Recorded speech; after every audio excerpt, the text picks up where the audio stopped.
Exiled to Orbital Junkyard at 16, he built a scrap fighter jet everyone mocked. Until the fleet came, the debris field rotated with mechanical patience. 700 kilometers above Earth, Kaido had been here for 2 years. Since the trial, since the verdict, since his father stopped answering messages. The Orbital Junkyard held 40,000 metric tons of dead satellites, spent stages, and the occasional mothballed military asset. It was where Earth's space program disposed of its failures. He was 17 now. His workshop occupied the pressurized core of a defunct communications platform, a cylindrical chamber no larger than a shipping container. Around him hung the skeleton of a Valkyrie-class interceptor, salvaged from a decommissioned fleet in 2087. The frame had stress fractures in titanium, corroded avionics, and fuel lines welded shut by oxidation. Most people saw scrap. Kaido saw mathematics. Still playing with garbage? Marcus floated past the observation port. His station-issued magnetic boots disengaged for shortcut. Kaido didn't look up from the spectroscopy readout on his pad. He was analyzing the composition of salvaged thruster nozzles, cross-referencing them against the Valkyrie's original specifications. The nozzle geometry is inefficient, Kaido said. I can rebuild them for 30% better ISP using ion redistribution. Waste of time.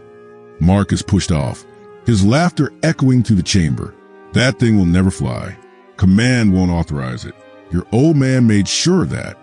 Kaido's jaw tightened. His father had done more than ensure the interceptor wouldn't fly. He'd arranged Kaido's exile here after the incident at the academy. A security breach. Files copied. Nothing classified. Kaido had claimed just research, just proof of concept for a better propulsion system. His father, Deputy Director of the Space Defense Administration, had treated it as sabotage. The exile was merciful compared to prosecution. Kaido worked alone for the next 6 months.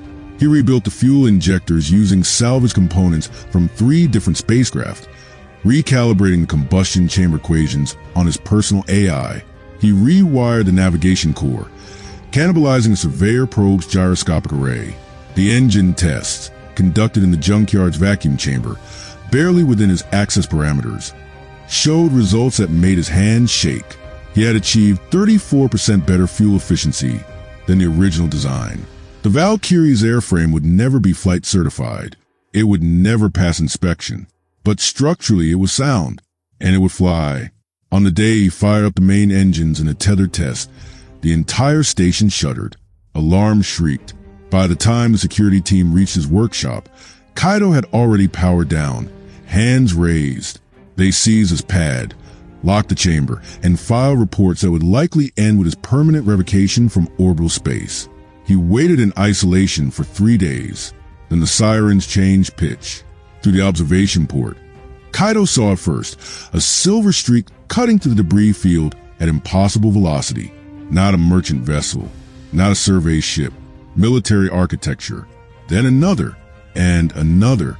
Within minutes, the thermal sensor screamed. 17 signatures, closing fast on the station's coordinates. The comm system erupted in automated defense protocols he'd never heard before. A human voice broke through. All personnel to secure compartments. This is command. We are under attack. The station's weapons were ceremonial. Relics. The junkyard had no defense grid. Security reached his chamber in seconds, releasing the magnetic lock. You're coming with us, the officer said, but he was already looking at the Valkyrie, suspended in the workshop's docking cradle. That won't help, Kaido said.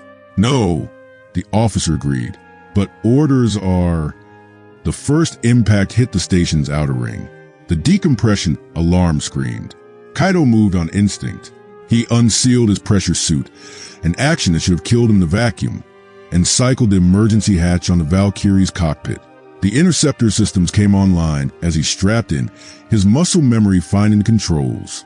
The detachment sequence was manual, thank God, mechanical, no network to hack, no computer to override. The frame responded. He heard the clamps release, felt the magnetic docking collar disengage. The interceptor fell away from the station, and Kaido's rebuilt engines ignited with a burn so clean, so efficient, that the acceleration plastered him against the seat. The tactical display materialized in his HUD. A network of contacts he recognized instantly as Sino-Pacific Alliance patrol fighters. 17 of them.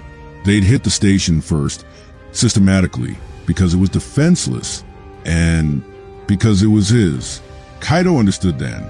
His father hadn't exiled him to punish him. His father had exiled him to protect him, to keep him away from whatever political machinery had deemed his talent dangerous enough to hide. The trial had been theater, the isolation a mercy.